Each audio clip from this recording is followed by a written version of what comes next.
So the car starts.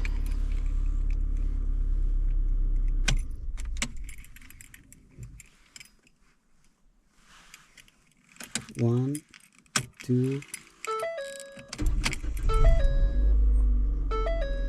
Now it starts easily, unlike before that you had to you are forcing the key, but it won't go any further.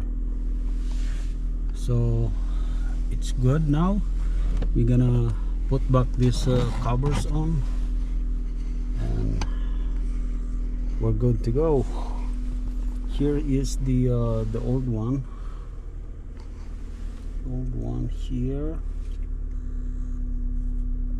that I changed. Usually this solenoid inside here is faulty, so I hope